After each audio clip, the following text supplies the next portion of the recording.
preparing for that poll on Saturday. Not just any presidential poll, it will be the first democratic transfer of power in the country's history. Already the polling stations are nearly ready.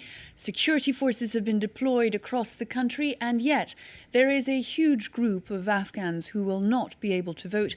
It is the largest refugee population anywhere in the world, 3 million displaced people who have not been given the right to take part in that poll. Well, to find out more about the expectations and the conditions for those refugees living, for the most part, in Pakistan, some of them for as long as 30 years, our correspondents Taha Siddiqui and Aftab Ahmed visited the Afghan refugee camps in Pakistan.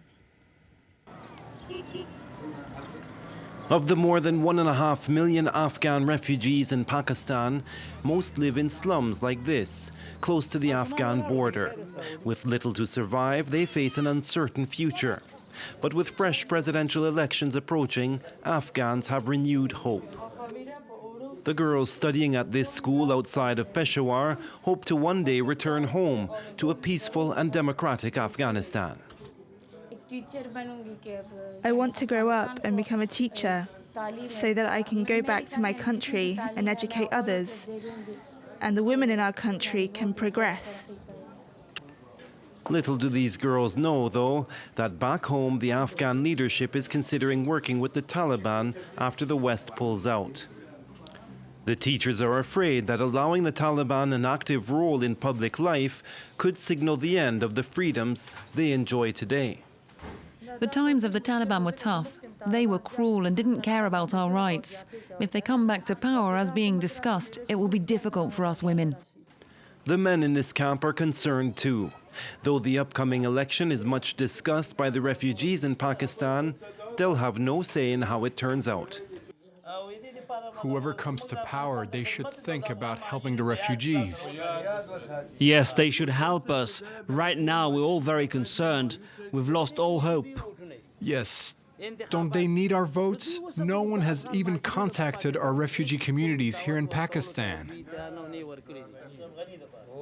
The Afghan government says it lacks resources to provide the means for those living abroad to cast their votes.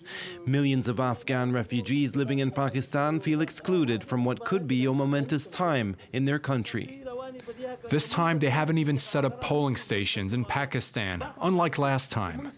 We're being denied our rights to vote, which is disappointing. We are refugees, but we're still Afghans. Our votes should matter.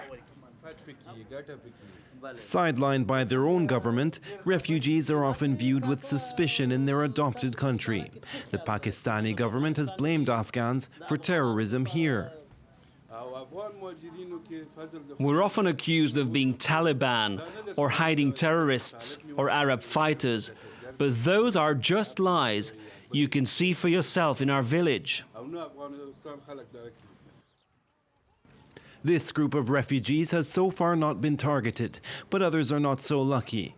In the capital Islamabad, a recent terrorist attack on a local court complex led to a crackdown against Afghan refugees in the city and to evictions.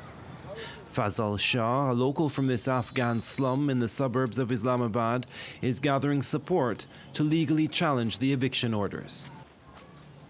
I'm in touch with UNHCR. Don't worry about anything, okay? I'm in touch with all the higher-ups, and will not let anyone be evicted, okay?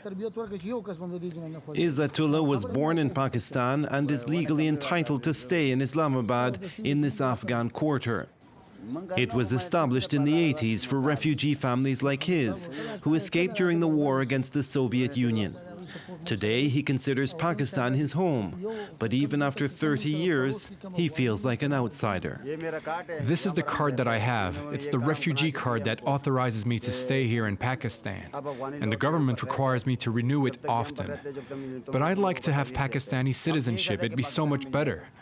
We should be treated as equal. We're all Muslim, and many of us are from the same ethnic background, so why not accept us?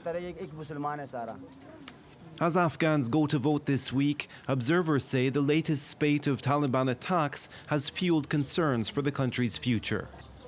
For refugees in Pakistan, returning to a peaceful home remains a distant dream.